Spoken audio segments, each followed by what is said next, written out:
So good morning, Mahak. What's up? Good morning, Pratham. I think it's a very special day on campus today. Big day today, huh? Yes. So I think all the hard work of the entire year sort of comes down to today. Yes. So It's we are like the releasing- D-Day. Huh? The D-Day. The D-Day, absolutely.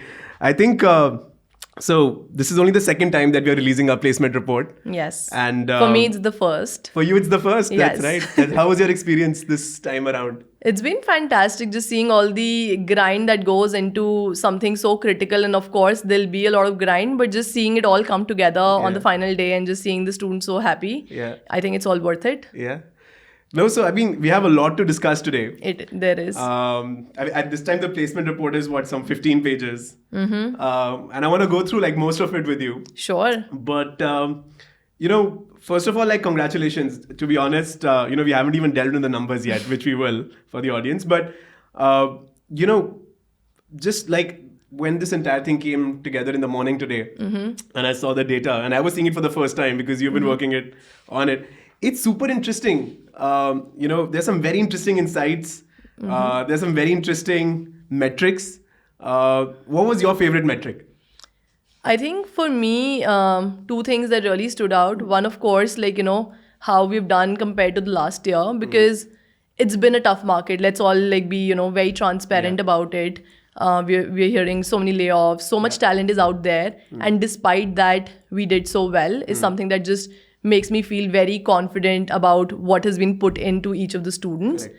And another thing that is very, very good is that how students have continued the entrepreneurial path, because my worry was looking at the funding scenario, some students might feel bogged down, but I think the school makes them feel confident enough to still pursue that path. Yeah. So both those things make me very excited. What's your number?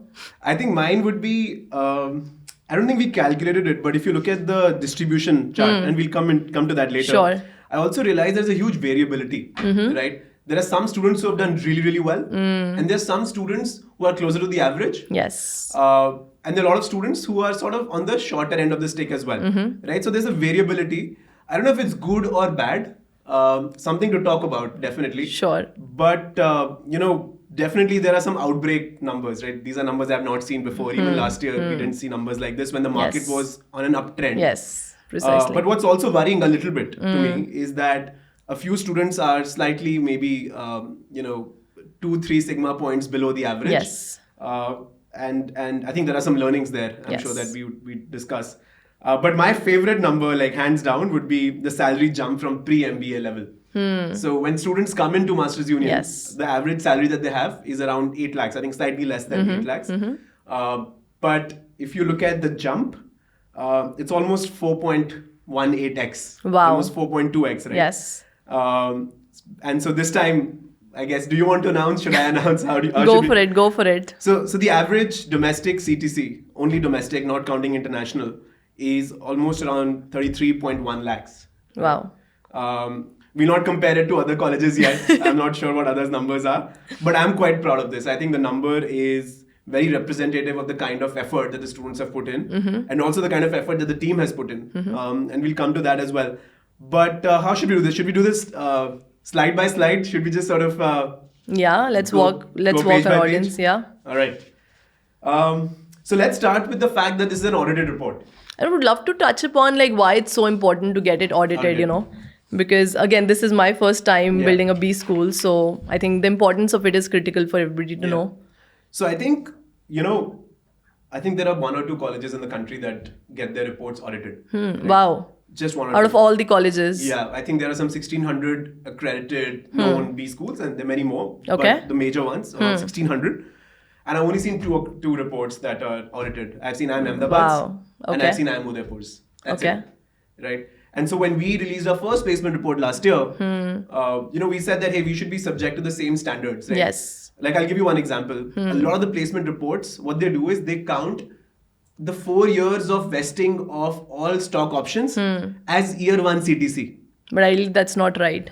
I mean, it depends. I mean, who's to decide what's right, what's wrong, right? But I mean, it's not representative of how much a student is making at the end of the day. Correct. Right? You can grossly inflate those numbers. But the thing is, the companies give it like that.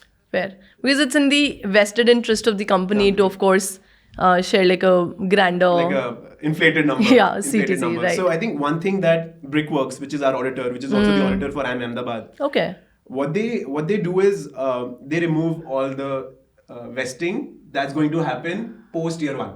I So see. only vesting that happens year one they keep. And I think that's a great initiative from them to make sure that the numbers are not artificially inflated. Correct. Right, number one. And number two, they also make you divide the CTC into in-hand cash component versus variable component and versus the stock option component. On that too of the first year.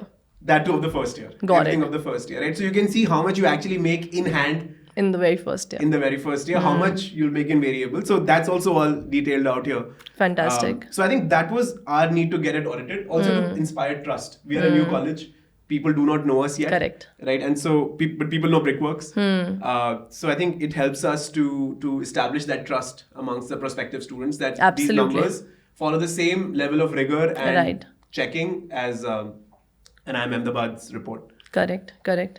And I think it's a pretty aggressive, like very systematic process to get it audited is not an easy, straightforward process. You worked on that this Yeah, time. because when I worked on it, I think they need every single detail. I mean, the detail with which they look at the data, like it's not just about the offer letters. Are the offer letters signed by the company? Yeah. And the emails need to be initiated by the company emails. So I think the scope with which they cover the ground is just fantastic. Yeah. So I feel very proud that we got ourselves audited Yeah. by Brickworks. No, absolutely. I think it establishes a lot of trust. I agree. I mean, I'll just keep repeating that because now, a student can take a very informed decision. Correct. Right. And they understand exactly which are the companies, what are the offers, what is the variance, Right. all of that. Right.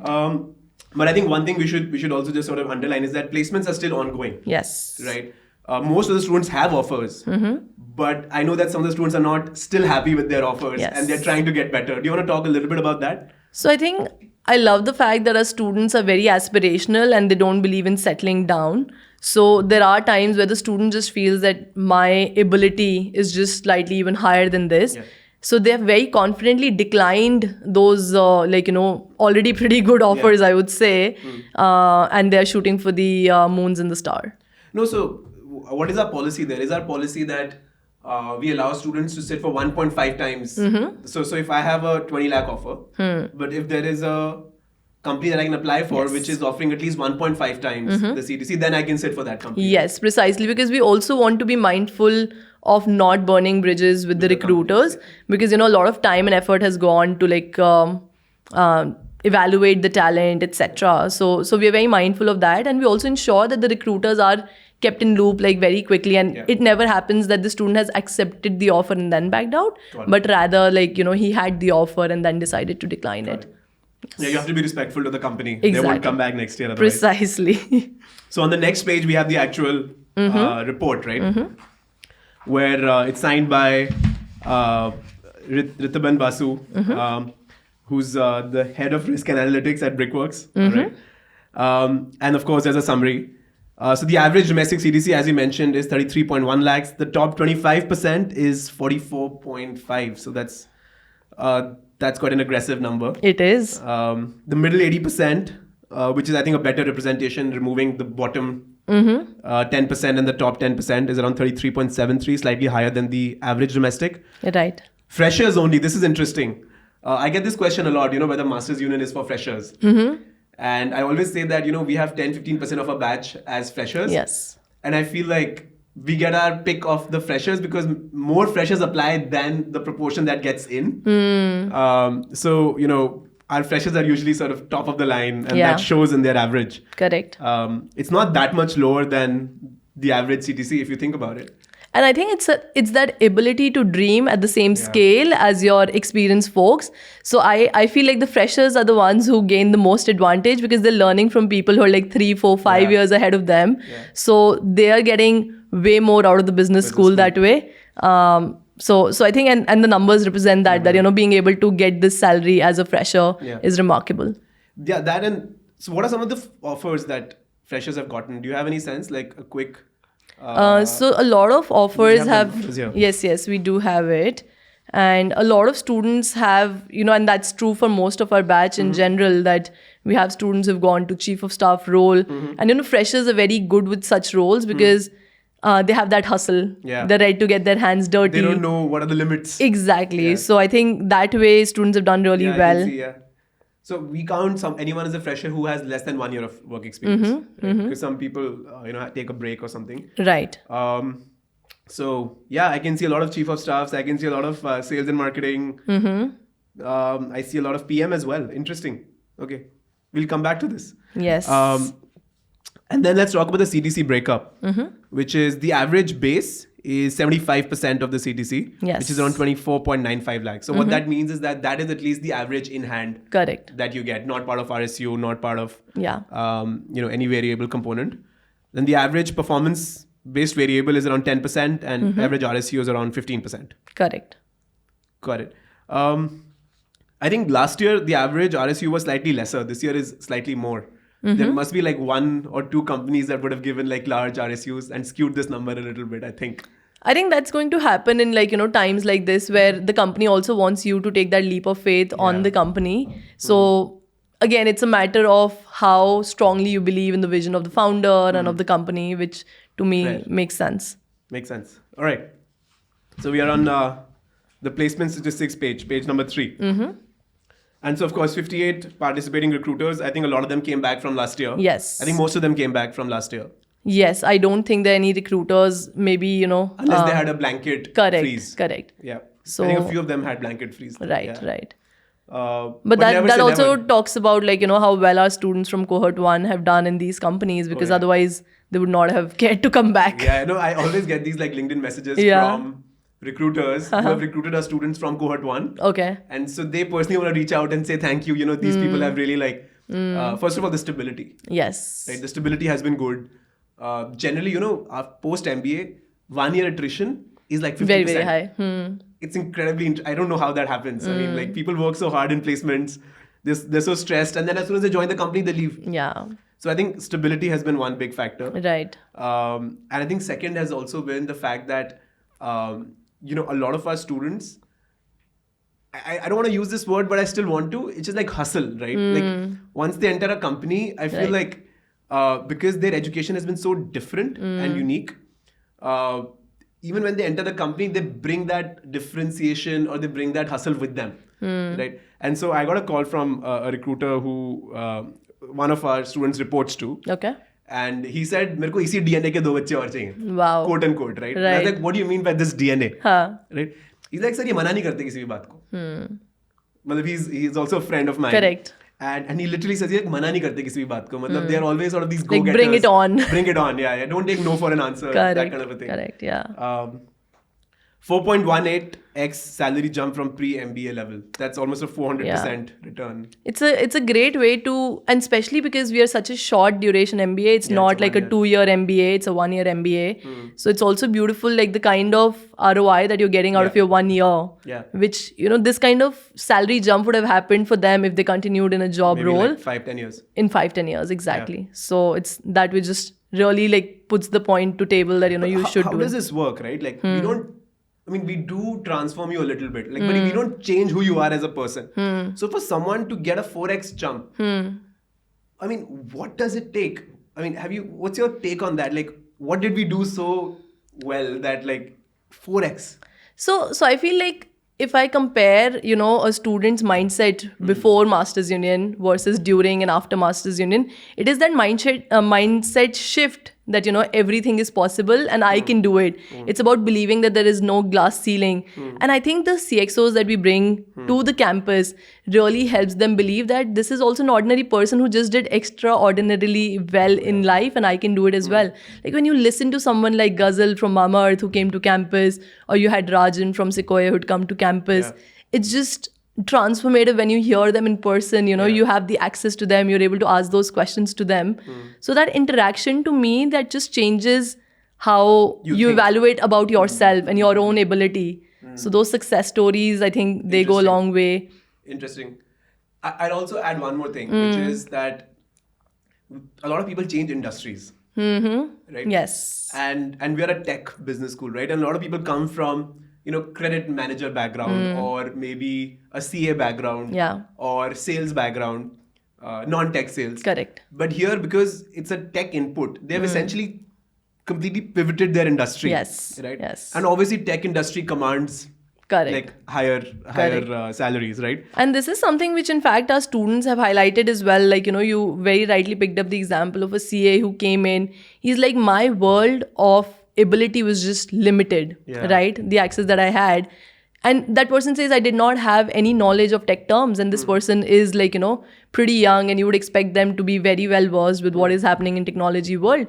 But I think the access that the university is providing or the campus is providing to these students helps them build that tech knowledge and then switch gears completely. They essentially become half engineers. Yes. Right. And engineers today in this market, people are getting laid off, but they're not engineers. Correct. So right. I think if you're half an engineer and half a businessman, or a complete businessman plus half an engineer, 1.5 I think that's times. a beautiful combination. I think that's the combination. That's a killer combination. It's a killer combination, yes. All right. So let's also talk about the incoming profile. The students when they come in, what are they when they come in? So as we mentioned, it's almost 8 lakhs of average incoming salary. Yes. But their average work experience is almost 3 years, right? So they come with, and a lot of them are freshers, and a lot of them are people with, I think Tanuj has 14 years or 15 years of work experience. So it's a huge diversity there. 6% are freshers. Oh, that's less. I thought that was a little bit more. In the it next varies from cohort to cohort. It does. In cohort 3, it's almost 10%. Correct. And 50% are engineers, and 40% almost are women. That makes sense. What's your read on the women of the cohort? So I feel I want to move to a world where it doesn't matter what your gender is, and it should become like the default that there are enough women, simply because if you look at schools, you don't question, that why are 50% of the class women, right? So I want to reach a point where the country or the world doesn't talk about the percentage of women. It should just be seen as business leaders and irrespective of your gender. No, but I agree with that. As much as I want to agree with that, there is this reality that women are underrepresented, grossly underrepresented in the Indian middle management and C-suite management. That is true. Right. And something has and that's globally true. It's not just in India, absolutely. actually. In fact, I think it's better in India. I agree. It's definitely true in Masters Union. But also, if you think about it, right? India had first woman prime minister, before America had. Yes. I think even before UK had. I think Margaret Thatcher became PM after Indira Gandhi had become PM, right? So and even Pakistan had a PM before, a female PM before any of these Western countries. Correct. Or even Sri Lanka or Bangladesh for that matter. So, okay, without digressing into that. But I do feel that our women, so to your point, actually, you see that fierceness in that women who's made it here, maybe slightly more, because they would have to push way more boundaries to be where they are versus a guy who's reached at the same level. Yeah, I have some very interesting stories. I think we'll get to them. Yes. I know that you have put some stories as well. Yes. So the highest domestic CTC was around 64, right? Do you want to talk a little bit about? Absolutely. So I think I'll talk about the student, I'll talk about the company, and then I'll also talk about the process that it took to reach where this highest CTC has landed. So Ashray Agur is our student who landed a role as a product manager with Commvault. Now, what is interesting is the effort that has gone into getting this offer, because I think, if I'm not mistaken, the process started even before I'd come, probably in June. Yeah, absolutely. Right? The first round of this company. I had the first call with the recruiter in May. Right? So the first round probably happened with this guy in June. And there were 4 aggressive rounds of interviews. Yeah. And I just loved how Ashray did not give up. Yeah. And he just consistently kept proving his ability to the recruiters in all those 4 rounds, and finally landed this offer. And he was getting offers, and he was getting interview calls because he has a great background. He did. He's BITS Pilani, 5-6 years of more. He has 6 years of experience, led growth at a startup. So he had everything going for him. Yes. And at Masters Union, he performed incredibly well. Right. He did a couple of startups as part of the cohort. Right. So, kudos to him for also sticking it out. Exactly, because, just working with the recruiter at such a long timeline. And of course, I understand when the recruiter is paying something so high, he or she wants to be double, triple, quadruple sure, right? Yeah. So then I'm sure like they were getting multiple rounds of interviews, but finally landing this offer is like a big thing for both the student and for us. It's like a big validation of what we're doing here. Yeah. This is super proud of this number, and hopefully it'll be hard to one up this number next year. I agree, but I'm up for that challenge. Yeah. All right. So all right, moving on. This is interesting, right? The segment-wise average CTCs. We discussed this a little bit in the previous slide. Yeah. What I want to talk about is the percentage increase from last year. Right. So average domestic CTC increased by 13%. Inflation counts for maybe 5-6% of that. Yeah. So the real increase is, let's say, 6-7%. Yes. Right. Let's give the due importance to inflation, of course, and the credit where it's due, or the discredit. But it's interesting. I think, to be honest, when we started off this year's placements, I was not confident of being able to have an increase from last year because the market is so bad. Exactly. I mean, Google today is announcing 10,000 layoffs. Yes. Facebook announced 15,000. I think across the companies, like all your crazy. fangs, mangs, everything. Yeah, it's so I think like, and let's talk a little bit about how we figured out sort of strategies or opportunities that were not like obvious. Like everyone would apply to a Google or a Facebook, right? And we did too. Of course. But we knew that was going to be a hard one. So I think that's when the team started thinking about companies like, companies that were doing well, in this. So like Commworld, for example, Right. did not have a hiring freeze, but still paid as well as Google, Facebook. Right. And it's a soon to be a FANG sort of. Right. Similarly with Eightfold. Eightfold, of course. They were growing like anything through the pandemic and even after the pandemic. These are some of the companies whose stocks did not fall. And so we knew they were going to continue hiring. So I think like that was a good call on focusing on companies that are growing. Right. Do you think that is the reason for that? That along with identifying what is the unique talent that they're looking for, which they're not getting elsewhere, right? Yeah. Because even within that company, there might be teams that are not as well paid, or there might be replaceable talent there. Correct. But how do you find like where is a niche where our students will do it? And I love the aggressive process that we follow here, that literally there's mapping to every student. Literally everybody in the placement team would know what the student is good at, what is his past experience, and that kind of very stringent mapping of, this is the right company for the student and let's find a fit. I think that also helps the recruiter build a lot of trust that they're getting like maybe hand-picked profiles, but those are very relevant for what they're doing. Absolutely. No, I think you're right. So it's about mapping the student to the right. So because if we call the company to campus as a blanket recruiter and make them do a campus process, they'll just say we have a hiring freeze. Correct. But I think what we do is we actually go to their LinkedIn, figure out what jobs are truly open today, and then map the students to the job and then get the student to apply. Correct. Sometimes directly. Yes. Right. So you don't fully depend on the recruiter coming to campus. Correct. Because in times like this, it's like do all the hustle. And I loved how some students who we told that there's a hiring freeze, they still went out of their way, made their resumes, made their portfolios to match the company. And then we pushed them, and then we saw that result where the company saw that, the student has already gone a mile to just really stand out. So they gave that chance to people who otherwise would not have gotten a chance. Correct.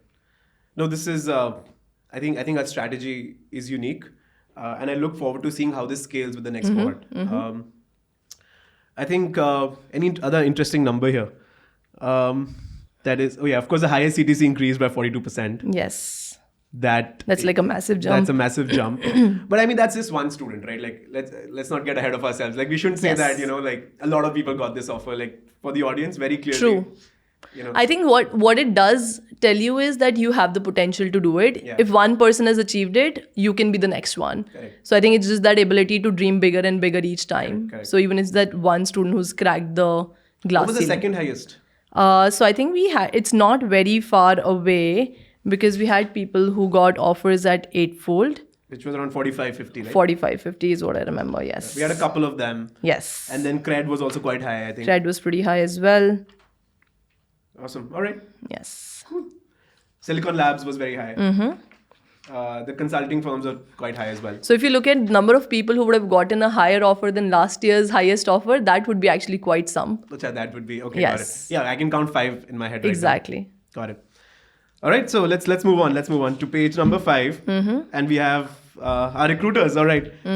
I love this collage of logos. Right? It's grown significantly, it's right? like badges, right? Like it's like a, you know. Right, I agree. I think we have all the regular ones. Any interesting ones that sort of stand out for you? So for me, I think it's the blend of the like the regular ones, which like, you know, students again take a lot of there might be aspiration for, and then it's like those non-regulars, like you said. Yeah. So it's that blend that makes it interesting. So everybody finds a home there. Yeah. So that's beautiful for me. My favorite is Aether. I mean, you have to give it to electric vehicles, right? Yeah. And if I have to pick a favorite, that's got to be Zerodha for me. Yeah, that's true. That's true. I think you were going to say that next. Yeah, that was my actually tough competition. Tough competition, I agree. Both are chief of staff roles, man. Yes. Both are founders office roles. But I think Zerodha never hires from campus They have of a any policy. school, right? They have like a policy, or not a policy, but like a soft policy that, Right. you know, they don't care for degrees. Yes. And they don't care for like badges like IM and ISB and all of that, right? So Right. they care about the skill. Correct. And we got lucky that Nitin himself had come to our convocation, and you know, so we were able to pitch to him on the side. Right. I think, but more than lucky, like someone who does not believe in the concept of higher education, for him to actually be convinced to come to the convocation, it just proves that he actually believed in what we're doing here more than he wouldn't spend so many hours just sitting in the convocation, right? Yeah. He has to believe in the vision. He has to believe in what's happening And also here. he spent 2 hours in Bangalore traffic. Exactly. And that's one side. Like I remember on the convo day, someone's telling me at 9 a.m. he's left. And I'm like, it's going to start at 1. Why is he left already? And he's in Bangalore, but then Bangalore traffic. Bangalore traffic. So I think he spent almost 4 hours in traffic, and then of course a couple hours with us. Correct. But super interesting. In fact, if I can request my team, just play that one video where he talks about, you know, how he thinks about MBAs and recruiting from MBA colleges. At Masters Union, they're trying to train all of you guys business by getting you to do business, and that's really how you learn business, right? And this is one of the reasons I don't really have a great view on traditional MBAs, you know. So even to the extent that I think out of the entire team at Zerodha, I think we just have one MBA. Another interesting one for me is also this cred, right? Cred is, for whatever reason, is like one of the most like popular companies on campus, right? And so when they came, I remember like the entire cohort applied. Yes. The entire cohort applied, which was super interesting. Right. I And it thought talks that about would the be the case leadership. for like a BCG or McKinsey. It was the case there, but like more for cred. Yes. I think it's that aspiration of younger talent today to like go out of the box and work in a place which pushes you to like think differently. Like you look at cred advertisement on board, you're like, where is content there? There's no content. It's like just one single line, right? Correct. So it's that I think different thinking that probably attracts them. Also Tata, Tata IQ. Tata IQ, yes. Which is there, for those who don't know, Tata IQ is Tata's internal McKinsey. If you, something like that, right? Where they help other Tata companies grow and, you know, save costs and all of that and do strategic thinking. Right. It's actually Tata IQ. I think that was quite cool. I think that interview process also was very, very hard. Very aggressive, yes. Very aggressive. Because it's counted at the level of TAS. Right? It has that same, I mean, salary, etc., all of that, yes, but also like the same value within the organization. Correct. Which is quite cool. Interesting. Yeah, Eucloid, which is that data consulting firm, right? That's also super interesting. It is. And then ZKX, which is different from the company that just went down, by the way. They're two different companies. I did not know that. Yeah. This is ZKX. I think that is ZFX. Okay. Right? I actually got worried once when I saw that go down. No, they're two different companies. Okay. Yeah. That's good to know. So the one that Naman went to Yes. is an option trading company. Ah, I see. Right. And the one that has fallen down, that's exchange. Okay. Yeah. So that was the two different That's companies. Completely. Yeah. All right. Let's move ahead. We have lots to cover. Sector-wise offers and CTCs, I think this is self-explanatory. I think people can read up on it. Yeah. But I think one thing I want to point out is the emerging. There's a place where we are talking about the emerging economy. So we're talking about quantum computing, EV, blockchain, aerospace, and big data. So these are super interesting to me. Correct. Because we are a tech school and these are the kind of doors we should be opening. Yes, absolutely. And it's like good percentage of our students going into emerging. It's not a small percentage for sure. Aerospace, the company called General Aeronautics, right? Which is so interesting. And our student has gone there as again, founder's office. Yes. Raghu, yes. And his story is also super interesting. I think you've seen that story very up close. I have. I think it's beautiful, the clarity that he had getting in. I think he's one of the students who applied to least number of companies, being very sure. Like, otherwise, I think in B school, it's very common to get FOMO that let's just keep applying, Right, especially when the CTC is high or the brand is high, etc. But he was very clear that IoT is my superpower and I want to be in cutting edge technology, etc. And you remember his podcast that he Moonshots. made? Yes, Moonshots. And he actually got a shout out from the Google X team. And they agreed to be guests in his podcast because of the quality of podcast that he was creating on the content that they're creating. Yeah, so. no, I think that's although. So I know the founder of General Aeronautics, right? I was introduced to him by somebody, and I know it's a very small team and doing very hardcore deep tech stuff, right? Yes. And I think when I pitched Raghu to him, I in fact told him that look at the Moonshot podcast and judge him on the basis of that. Correct. No interview can do justice. Aerospace, blockchain, ZKX, of course, EV, Ether. I think some amazing companies coming in this emerging sector. Yes. I hope next year this number is 30%. Absolutely. I hope blockchain sort of bounces back though. Right. Yeah. It's gone down a little bit. It has. So role-wise offers, I think these are quite evenly spread. Yes. I see 20% almost everywhere. I think just small point to highlight here is that, even though sector-wise finance was maybe the percentage was 28%, I just want to clarify because, the number jumped out to me at least that role-wise that's 5% in finance because even if they've gone in, say, a cred or a Razorpay, it's not necessary that they've gone in the finance role. So I just want to clarify it because the numbers are so different. Yeah, I think also in India, it's just, when the economy goes down, finance roles are the first ones to be cut. Right. So we actually, I think there were a few students who wanted to get into finance, but mostly people who were coming from finance background wanted to go away from finance. True. So that's why our finance number is very low. Correct. Even last year it was low. So I wonder where sort of the finance industry is going and whether finance industry really needs MBAs. I think you also have to see the kind of change that's happening in the finance industry where a lot of automation is happening. Yeah. They're equally hiring product managers very aggressively. It's true. Yeah. So I think that delta of trying to automate a lot of processes which were very, very manual because I've worked in finance and I started my career there. Yeah. So I remember there was one colleague of mine who was just same report daily, day in, day out. And I was like, this doesn't make sense. This does not make sense for anyone to do this work. Yeah. Easily disruptible. Easily disruptible. Precisely. Yeah. So again, as a growth and business is on the slightly lower side of CTC, right? I think that's because a lot of freshers probably, I think, chose to go on that side. Yes. Sales is of course good. I always push people to get into sales because I think that's the fastest way to build wealth. Yes. Product program management at the average, data and consulting at the average. Right. Chief of staff, of course, going to be slightly higher. I think RSUs are slightly higher as well here. Correct. And finance, I think that number is an outlier because there are very few people. Correct. So let's not make much of that number. I agree. Yeah. I would agree to that. Yeah. And also people who were probably very experienced, they went into finance again. Correct. So and they were CAs or... Correct. Yeah. So the skewing would probably happen Maybe because of that also. Yeah. All right. So we have Dipankar's quote and Yashwant's quote. I think we've spoken about Zerodha and Ather enough. I agree. He's looking smart in the picture. It's interesting. CTC components, I think this is super important for transparency, right? Yes.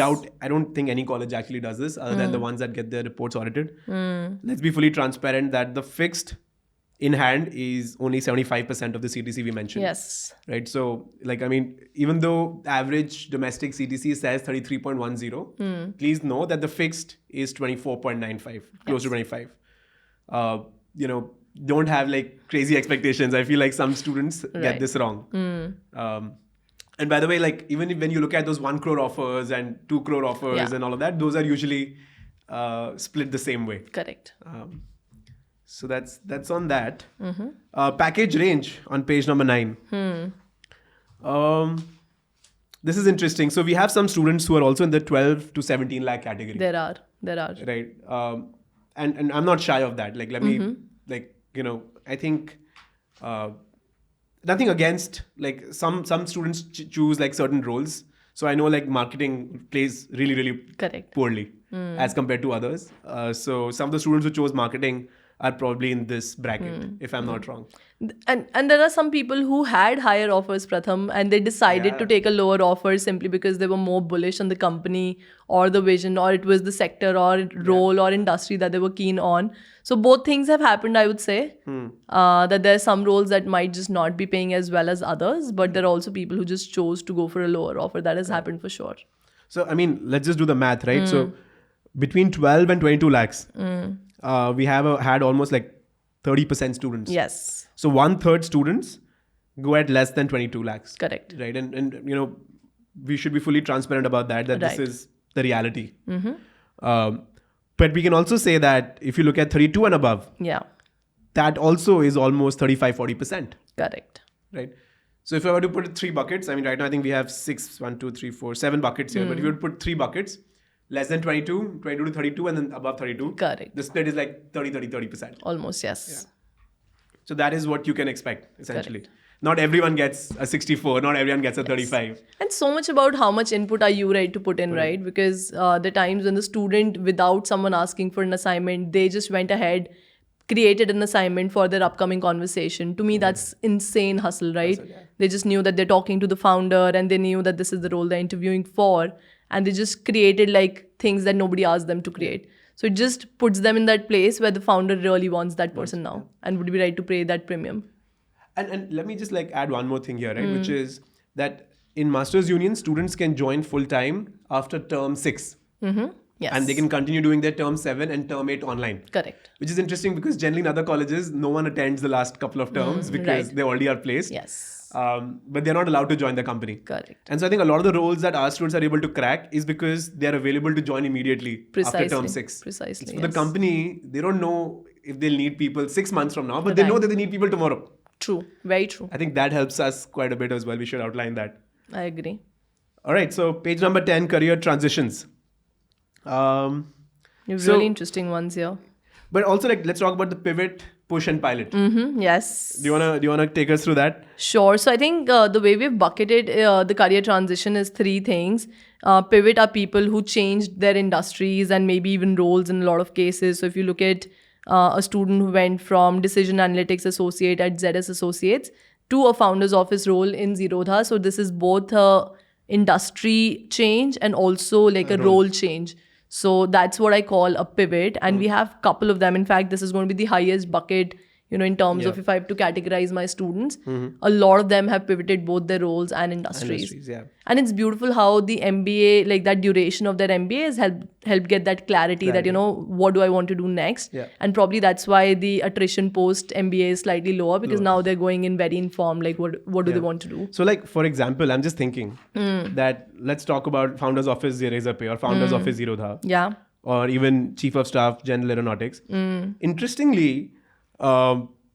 Interestingly, these are roles that people do after they do consulting after MBA. So after MBA, you first do consulting. Consulting, yes. And then you do these functional roles. Yes. But I think here you're getting into the functional roles directly. Correct. I think that's also one of the reasons of maybe lower attrition. Correct. Super interesting. Okay.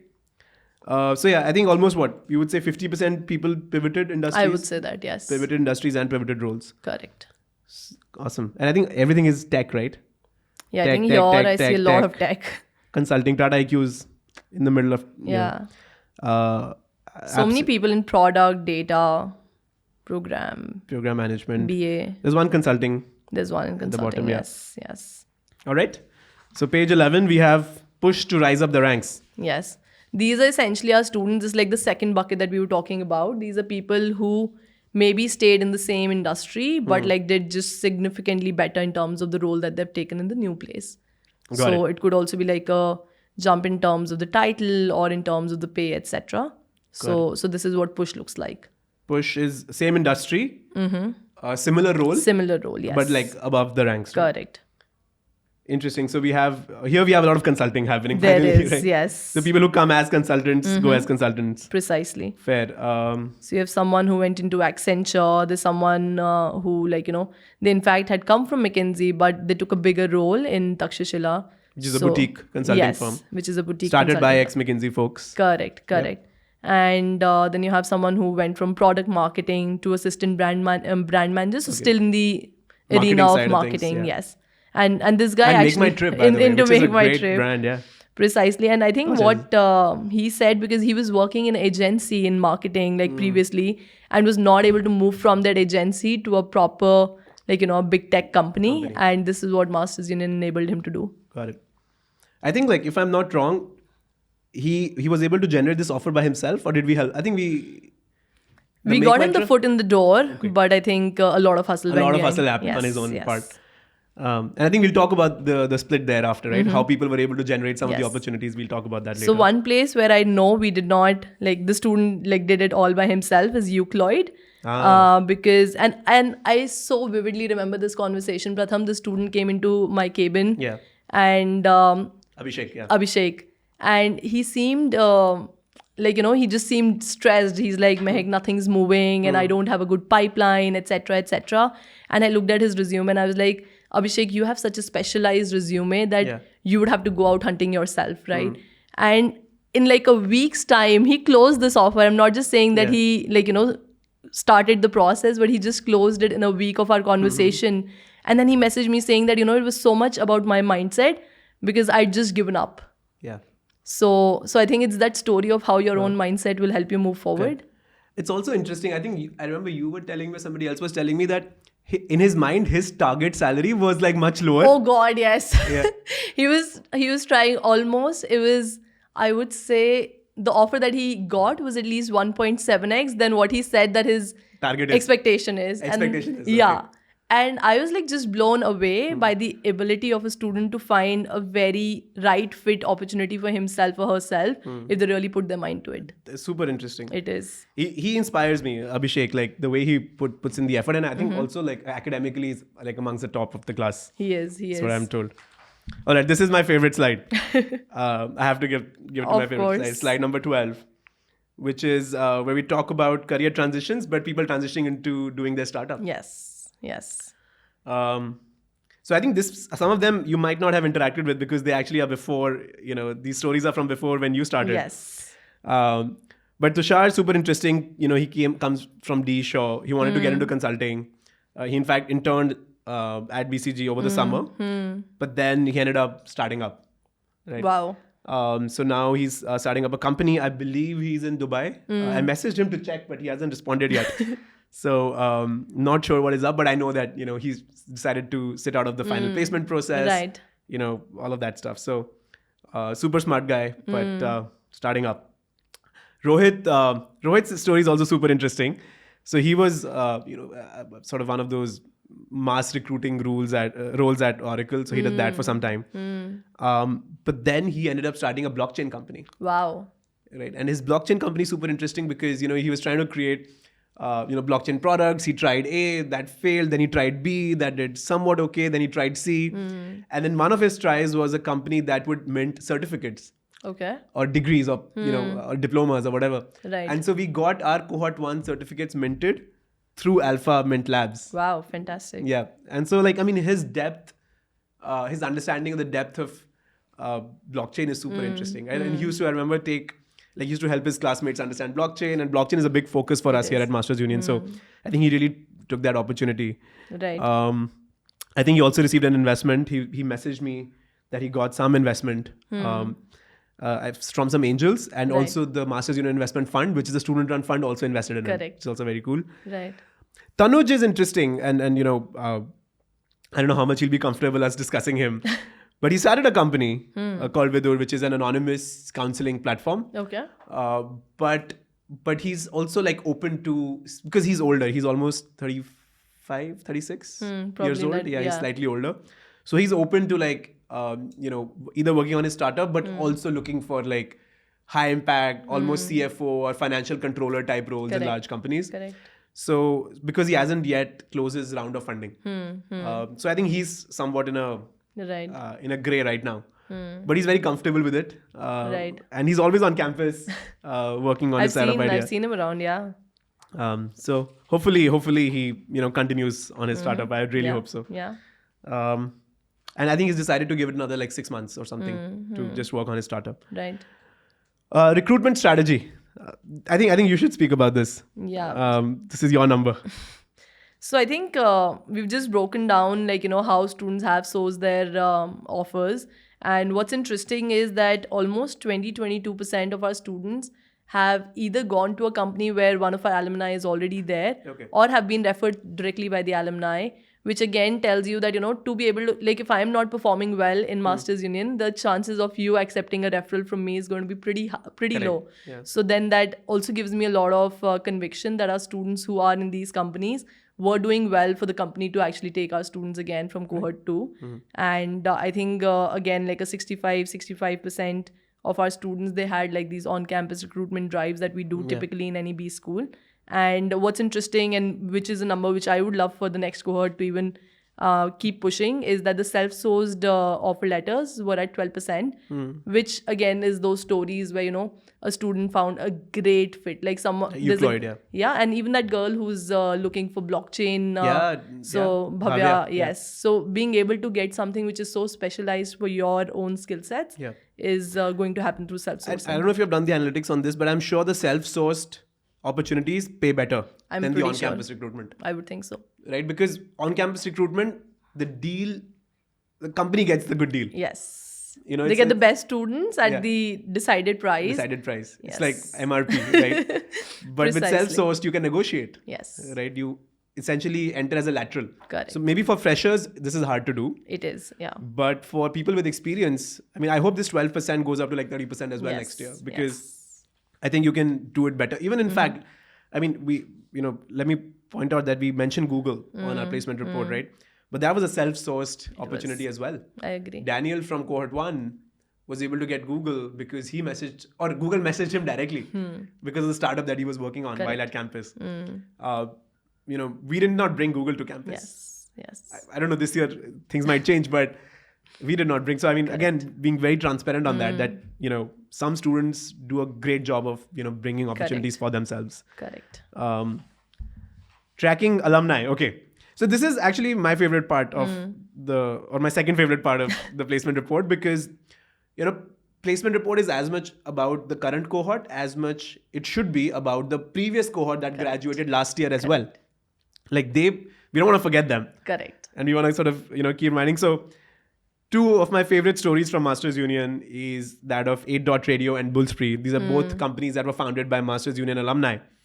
And both of them have raised funding in this very tough, turbulent environment where no one's getting funded. Yes. Both of them have raised funding from, known VCs. And I believe the Masters Union Investment Fund is also invested in both of them. Wow. So that's good returns for us.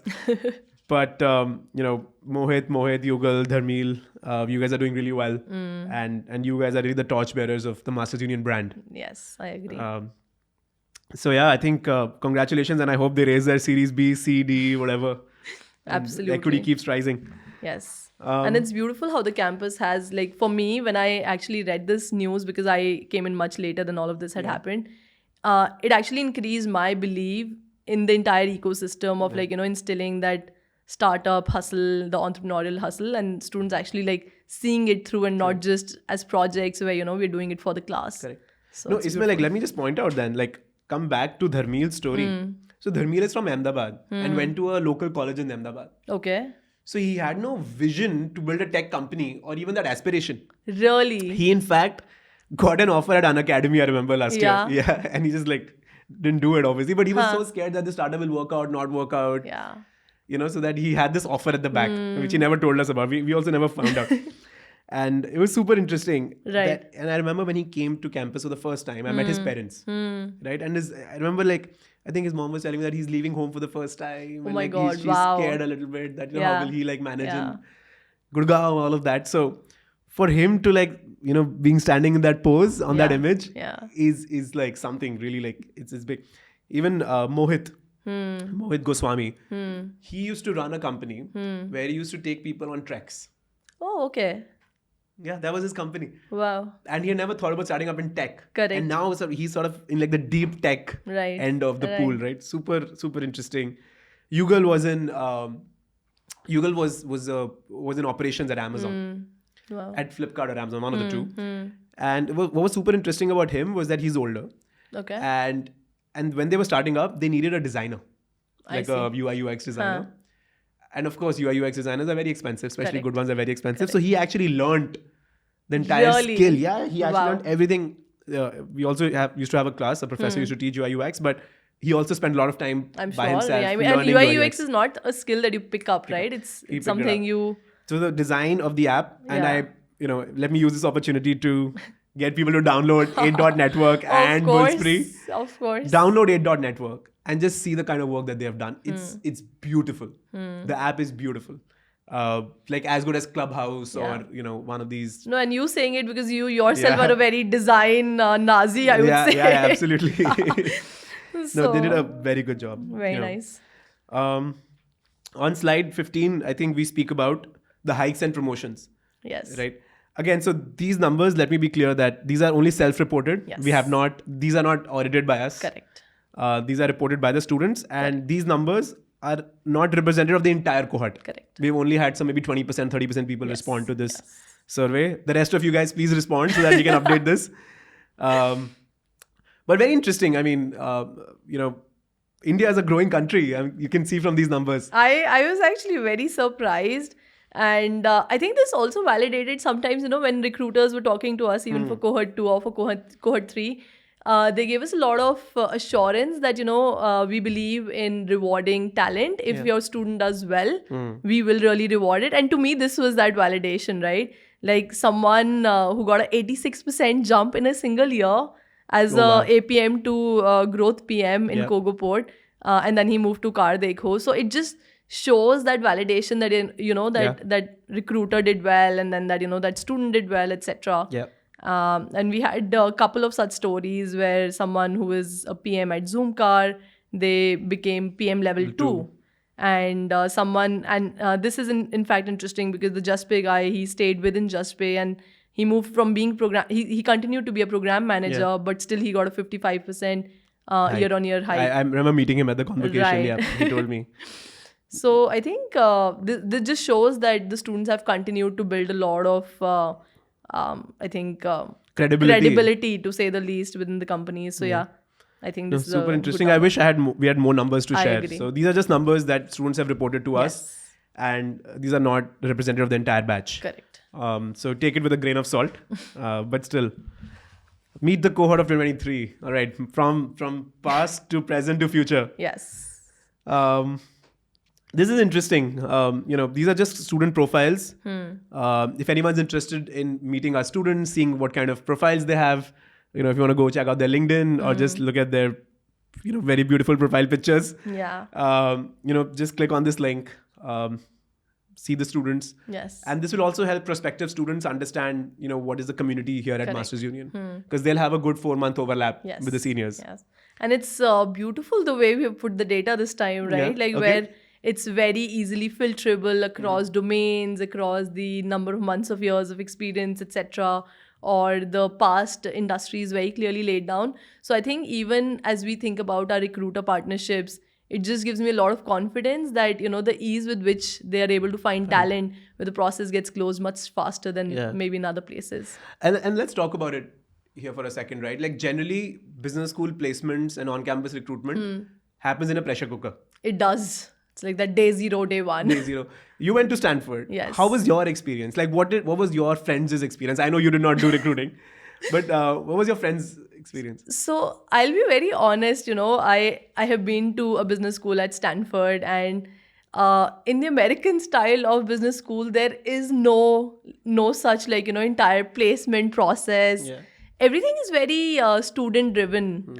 They have some career fairs, and then they have a very well equipped placement team.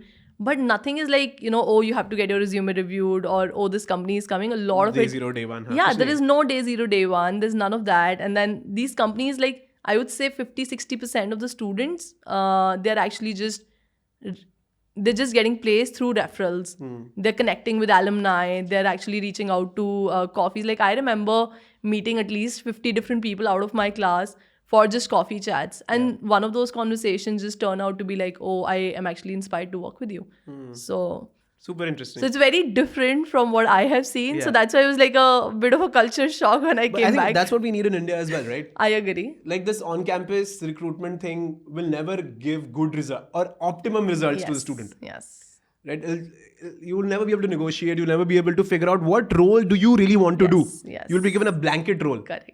That's why the attrition is so high. Yes. I really hope that we can adopt this American way a little bit more. I agree. And get away from this old traditional day zero, day one. We already don't have day zero, day one, which is good.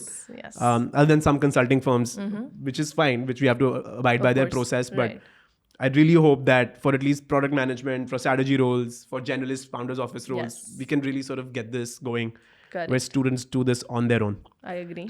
All right. So on slide 15, we have some good news. So there are students who have been doing really well at the case competitions. Yes. We have couple of first prizes at ISB's case competition festival. IIM's IIT Bombay. This is quite cool. And I think like we are in our second year. Right. And to be making these kind of waves, I agree. beating all IIMs, etc. I think this is I don't know how we are able to do this, to be honest, right? I agree. When I heard that, in ISB there were just 5 competitions. Out of that, two of them were like first rank holders by Masters Union. And the other two we were third. And other two we were third. But I was like just very pleasantly surprised that this is even possible, because I don't think, like, if I have done these competition once, I think I'll be able to guide my student significantly better, because I'll know what it takes, or what's the process. But here we did not know the process, we did not know anything. And we just like showed up. Correct. So to me this is like Fully raw. Yeah, very raw. I think too raw. Next year we should target 5 on 5. I agree. For prospective students, next year your target is 5 on 5. Yes. Awesome. So our advisory, our CAT team, the way we like to call it, the career advisory team, which also includes the outreach team. Correct. I think, no guys, hats off to you guys. Seriously. I don't know why you put my picture. I hardly did anything. But no, I think a bunch of like really solid, strong people. You, of course, come with, your background from Stanford. You ran a company, Forbes 30 under 30. Swati, who's just started, she's leading undergrad for us. Yes. Comes from Wharton, Bain, IIT Delhi. Richa, who leads a lot of the student initiatives. Yes. She was actually an ex-recruiter at various consulting firms. Yes. So she really knows what the game is, I think. I agree. Mahak also comes from Accenture Strategy and comes from one of our competitors. And Nishant, Gurumurthy ji and Anurag, of course. Yes. Sort of on the outreach team, doing really, really well. I think each of them have like a lot of companies to their credit. Correct. So hats off to the team, and for you to lead them. But, that's it. All right. I guess we're all set. No, I think overall a great year. I do agree. And a great start to the next year also. And I'm excited for what lies ahead of us. Yeah, so Cohort 3 placements have already started. They have. Right, They're and in we've full already swing. had some of the largest brands, Bain, BCG, etc., come and do their processes. And I Yes. think we were quite successful there. And onward to, making sure that... So what's your target for next? Okay, we should not say it out loud what that target is for next year, but... I think my target is that I want to be surprised. Yeah. Because there'll be a target that you and I can align on, but I just want to be surprised that our students just like beat us at our target. Yeah. That would be my target. Yeah, and to be honest, like Cohort 1 and Cohort 2, we were still building Masters Union. Cohort 3, we had maybe 10 times the applications that we did in Cohort 1 and Cohort 2, right? And so obviously like that batch comes with slightly unique sets of features, slightly unique students. Overall, there are certain metrics on which they are higher than previous cohorts. So we have no excuse, I guess, but to continue breaking records. I agree with that. And I believe in our students to do that. And I believe in our team to actually guide them and mentor them in the right way, because these are all smart hustlers who, with just the right amount of guidance, they can do just really, really well. And Just I believe yesterday, we'll end with this one story. Sure. Right. So I think you know what I'm talking about, which is Yukta's and her team's story, course. right? And they are young students. I think all freshers of Cohort 3. They've gotten together to start a company called Soul Gappas, yeah. which is like a twist on Golgappas, right? And in the beginning, I did not take them seriously, very honestly, right? I was like, okay, fine, whatever. But then they presented their business plan, and then they have this entire QSR dream of becoming like India's next Subway, but selling very clean, very hygienic, very healthy, and of course tasty Golgappas. Yeah.